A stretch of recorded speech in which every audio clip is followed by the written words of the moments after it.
พี่น้องข่อยมาซื่นส้มพระเอกวินเนอร์พี่น้องเอ๋ยจังสิล่ะเขาว่าไม่อายทำกินไม่หมิ่นเงินน้อยทำอะไรก็ได้ที่มันบริสุทธิ์แล้วก็ไม่เบียดเบียนใครพี่น้องเอ๋ยหลังจากวินเนอร์เนาะอันนักร้องศิลปินจากวงแพ้วเผาแสงทองใครเจ้ากับผ้ากันไปล่าโล่งกันเบิดพี่น้องเอ๋ยช่วงนี้ก็ร่วมโตกันอยู่ดอกร่วมโตกันเพื่อสิรับงานโดยมีบอดเขียดน้อย เป็นผู้นำทีมงานมีตาสาธุมีวินเนอร์มีน้องไม้น้องอันแล้วก็บอดเขียดน้อยนั่นล่ะพี่น้องเอ๋ยบอดเกีน้อยบอดเขียดน้อยเป็นผู้นำก็ยังว่า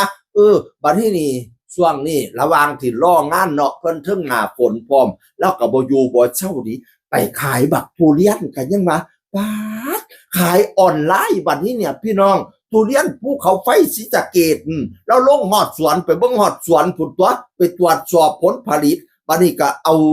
มาขายโพดขายไ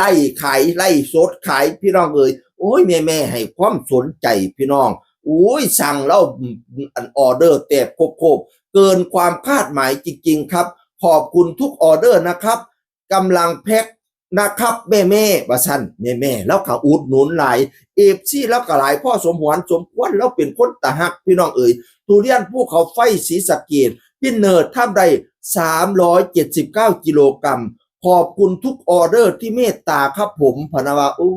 ยอ่อนซ่อนแต่ว่าได้300กว่ากิโลพี่น้องเกือบ400ตั้งใจเอาบักหลาเอ้ยบ่ต้องอายทำมาหากินนะโดยเฉพาะตอนนี้เป็นคู่กินกับน้องพี่ระยางามน้องพี่ระยานั่นน่ะหอยเบิ่งไปเพิ่มงามมันบ่แม่นคู่กินนี่มันคู่จริงดิพี่น้องทุกเจ้าว่าจังไดพี่น้องเห็นเขาเจ้าฮักแพงแบ่งปันกันก็ดีใจคนสวยคนรอมาอยู่นำกันน้องพี่ก็สวยดีเจนางงามพุ่นเด้อดีเจนางงามพุ่นเด้อถ่ายรูปคู่กันตอนนั้นก็ไปพาน้องพี่ไปโรงพยาบาลเนาะบัดนี้น้องพี่ถ่ายรูปคู่กันกับน้องพี่อยู่ใดนี่อยู่ยโสธรติหือเพิ่นเขียนว่าผมทำไมผมกล้าที่จะทำอะไรใหม่ๆเหนื่อยบ้างแต่เพราะผมไม่อยากให้เขาคนนี้ลำบากไงว่าซ่านว่าอยากให้ผู้สาวลำบากเฮ้ยก็ว่าดีแต่ว่าสูว่ายายจินเป็นคู่จริงโลดคำแพงอีพอโอ้ยอดซ่อนให้พี่น้องเอ๋ยอันช่วงนี้กา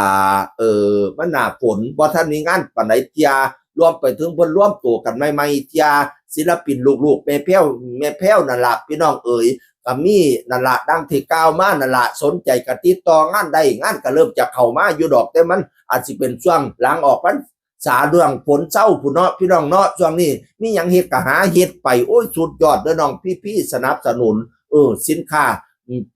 สินค้าประเทศไทยเฮาพร้อมให้ขายดิบขายดีบักทุเรียนภูเขาไฟก็ได้พี่น้องเอ๋ยค่อยสิสั่งแล้วกินจักหน่วยก็ดอกก็เป็นผู้ชอบทุเรียนอยู่ เสียงอื่นคนเก่าสู่ฟังสวัสดีครับ